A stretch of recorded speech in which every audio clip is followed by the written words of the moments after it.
Anoo silaa rakkina hamaa keessan jira.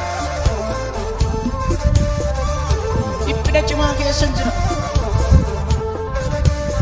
Waaqayyo garuu nan argine. Eegasoo Waaqayyo naaf bu'aa maalii buusire? Mee maal naa godhe naaf mee? Dhuguma Waaqayyo mee maal naaf godhe naaf? Maal bu'aa naaf buuse naaf? Anoo namoota kana keessa nama fo'amedha.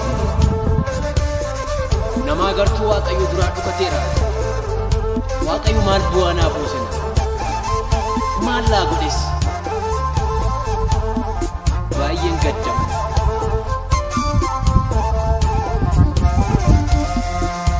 Waaqayyo maal naaf godhe jette miti? Waaqayyo maal bu'aa naa buusa jette miti? Mee ka'ee dhaabadhu, Waaqayyo waan sii godhe sitti hima.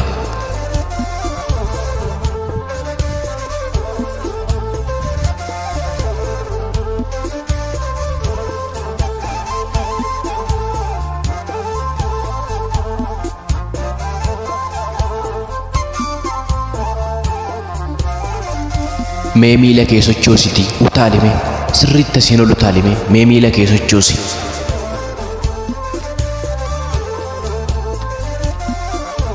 Mee achi deemi as deemi miila kee sochoosi ammas achi deemiti as deemi ammas.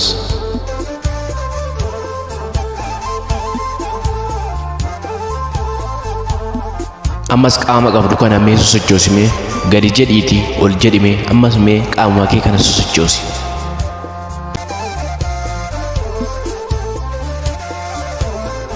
Miilli kee fayyaadha miti hin hojjeta miti mee ol utaalime ammas miiluma keeti.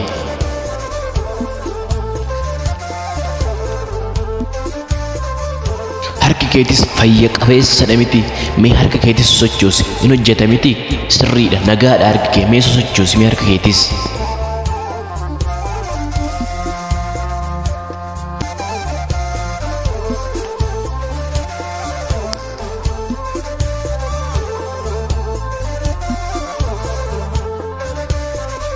Mee achi garagariitii of duuba ilaali.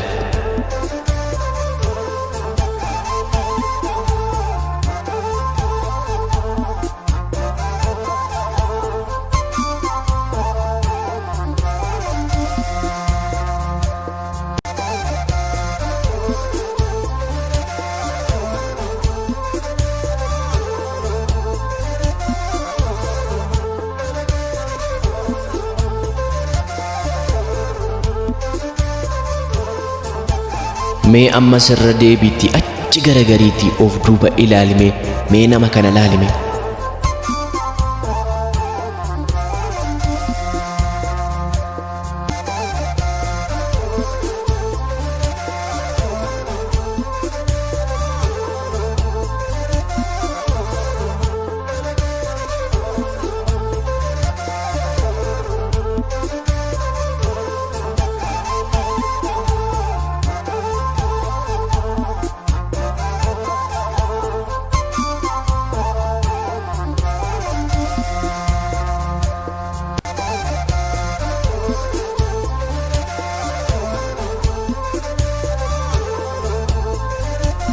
Hayii ati mee utuu luka qabduu utuu harka qabduuti utuu sammuu qabduuti Waaqayyoon komatte utuu fayyaa qabduuti kinoo inni harka dhabe maaloo utuun harka qabaadhee jedha ture.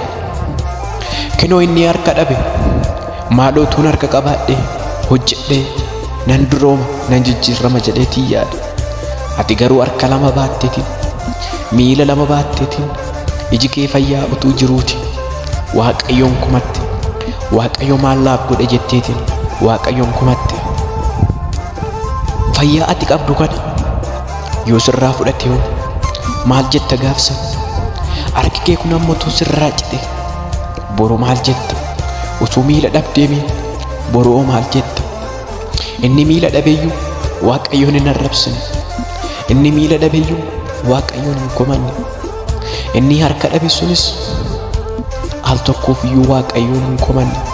Ati garuu utuu fayyaa qabdu utuu nagaa qabdu utuu miila keetiin bobbaatee lafa garaa keetiin geessuti waaqayyoon komatte yoon harka dhabees yoon qaroo dhabees yoon luka dhabees kennaa waaqayyooti. Waaqayyotu naaf kenne uffee jedhee itti gammadeetiin jiraatame tiire.